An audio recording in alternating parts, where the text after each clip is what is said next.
ಬೀದರ್ನಲ್ಲಿ ತಾಪಮಾನ ಹೆಚ್ಚಾಗಿದ್ದರಿಂದ ಯಾರಿಗಾದರೂ ಸ್ಟ್ರೋಕ್ ಲಕ್ಷಣಗಳು ಕಂಡುಬಂದಲ್ಲಿ ತಕ್ಷಣ ಬೀದರ್ ವೈದ್ಯಕೀಯ ವಿಜ್ಞಾನಗಳ ಸಂಸ್ಥೆ ಬೋಧಕ ಆಸ್ಪತ್ರೆಗೆ ಕರೆದುಕೊಂಡು ಬರಬಹುದು.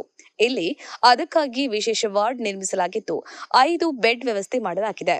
ವ್ಯಕ್ತಿಯಲ್ಲಿ ಕೆಮ್ಮು, ಜ್ವರ, ಮೈಕೈ ನೋವು, ಆಯಾಸ ಹಾಗೂ ಇತರೆ ಲಕ್ಷಣಗಳು ಕಂಡುಬಂದರೂ ಒಮ್ಮೆ ಆಸ್ಪತ್ರೆಗೆ ಭೇಟಿ ನೀಡಬಹುದಾಗಿದೆ.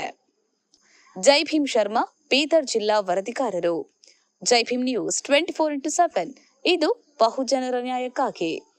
ಮೂಲ ಉದ್ದೇಶ ಅಂದ್ರೆ ಈ ಟೆಂಪರೇಚರ್ ಭಾಳ ಜಾಸ್ತಿ ಆಗಿದ್ದಕ್ಕೆ ಬಹಳಷ್ಟು ಚಾನ್ಸಸ್ ಇದೆ ಪೇಷಂಟ್ ಸಫರ್ ಆಗೋದು.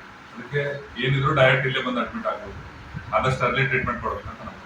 ಸರ್, ಇದ್ರದ್ದು ಸಿಂಪ್ಟಮ್ಸ್ ಯಾವ ಥರ ಇರುತ್ತೆ ಸರ್? ಈ ಸ್ಟ್ರೋಕ್ ಸಿಂಪ್ಟಮ್ಸ್ ಹೆಡೇಕ್, ಫೀವರ್, ಬಾಯಾರಿಕೆ ಮತ್ತು ಪೂರಾ ವೀಕ್ನೆಸ್, ಎದ್ದು ಹೇಳಕ್ ಆಗಂಗಿಲ್ಲ ಅಂತ ಸ್ಟಾರ್ಟ್ ಆಗುತ್ತೆ. ಆಮೇಲೆ ಫೀವರ್ ಮೇನ್ ಫಸ್ಟ್ ಬರೋದು, ವೀಕ್ನೆಸ್ ಎಲ್ಲ ಆಗುತ್ತೆ. ಅಂದ್ರೆ ಅವ್ರಿಗೆ ಇಲ್ಲಿ ಯಾವ ಥರದ ಒಂದು ತಾವು ಇಲ್ಲಿ ಚಿಕಿತ್ಸೆ ಕೊಡ್ತೀರಾ ಸರ್? ಇಲ್ಲಿ ಬಂದ ತಕ್ಷಣ ನಾವು ಏನು ಹೀಟ್ನಿಂದ ದೂರ ಮಾಡ್ತೀವಿ. ಮತ್ತು ಆಮೇಲೆ ORS, ಮೈಲ್ಡ್ ಡಿಹೈಡ್ರೇಷನ್ ಇದ್ರೆ ORS ಕೊಡ್ತೀವಿ. ಇಲ್ಲ ಅಂತಂದ್ರೆ ಮತ್ತೆ IV ಫ್ಲೂಯಿಡ್ ಎಲ್ಲ ಡಿಹೈಡ್ರೇಟ್ ಮಾಡೋಕ್ಕೆಲ್ಲ. ಈಗ ಒಟ್ಟು ಇಲ್ಲಿ ಎಷ್ಟು ಹಾಸಿಗೆ ಒಂದು ಇದು ಮಾಡಿದ್ದೀರಾ ಸರ್ ಈ ಒಂದು ಆಸ್ಪತ್ರೆಯಲ್ಲಿ? 5 ಬೆಡ್ ಮಾಡಿದ್ವಿ. ಒಂದು ವೇಳೆ ಪೇಷಂಟ್ ಜಾಸ್ತಿ ಏನಾದರೂ ಹೆಚ್ಚು ಕಂಡು ಬಂದಲ್ಲಿ ಆವಾಗ ತಾವು ದಿನ ರೆಡಿ ಮಾಡ್ತೀವಿ. ಅಂದ್ರೆ ಇವಾಗ ತಾವು ಜನರಿಗೆ ಏನು ಹೇಳ ಬಯಸ್ತೀರಿ ಸರ್? ಸ್ವಲ್ಪ ಸಿಂಟಮ್ಸ್ ಕಾಣ ಬಂದ್ರೆ